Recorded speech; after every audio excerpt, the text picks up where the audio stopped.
రాజకీయ ఎదుగుదలను ఓర్వలెక్కిని తనపై దుష్ప్రచారం చేస్తున్నారని తమ్మినపట్నం కోదండరామస్వామి ఆలయ చైర్మన్ కోటా సతీష్ యాదవ్ మండిపడ్డారు. వెనుకబడిన వర్గాల నాయకులు సామాజికంగా, రాజకీయంగా ఎదగటం ఇష్టం లేని వారు నకిలీ వీడియోలను సృష్టించి తప్పుడు ప్రచారం చేస్తున్నారని ఆరోపించారు.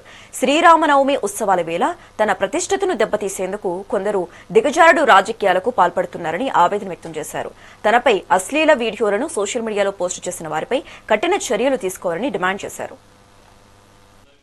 నమస్కారం. ఈరోజు ఏదైతే సోషల్ మీడియాలో హల్చల్ చేస్తుందో వీడియో మీకు అందరూ కూడా చూస్తుంటారు. ఈరోజు ఉన్నటువంటి టెక్నాలజీ ప్రకారం ఏ వీడియోనైనా మార్పింగ్ చేయొచ్చు.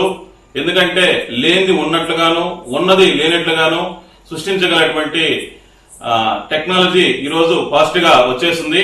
ఆ వీడియోలో ఉన్నటువంటి వ్యక్తులు ఎవరైతే ఉన్నారో వాళ్ళని ఎంక్వైరీ చేసుకోండి. అక్కడ ఉన్న వ్యక్తిని నేనైతే కాదు, దీన్ని మొహమాటం లేకుండా నిర్మోహాటంగా చెప్తున్నాను. ఎందుకంటే ఒక వ్యక్తి మీద దెబ్బ కొట్టాలనేసి ఉద్దేశంతో కొంతమంది దుర్మార్గపు ఆలోచనలు చేసి ఈ విధంగా పోస్ట్ చేయడం జరిగింది.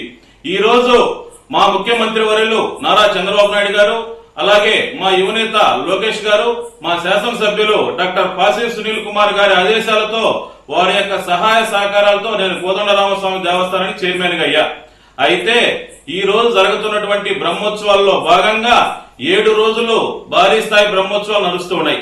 వీటిని చూసి వారలేనటువంటి కొంతమంది వ్యక్తులు గతంలో ఎన్నడూ లేని విధంగా ఈ టెంపుల్ కట్టిన 12 సంవత్సరాల్లో మొదటిసారిగా ఒక బీసీ అయినటువంటి నాకు మా ఎమ్మెల్యే గారు సహకారంతో మరియు మన నాని గారు అట్లాగే డాక్టర్ రాజశేఖర్ మండల పార్టీ రాజశేఖర్ గారు అందరి యొక్క కృషి ఫలితంగా ఈ రోజు నేను ఈ టెంపుల్ కి చైర్మన్ అయ్యాను.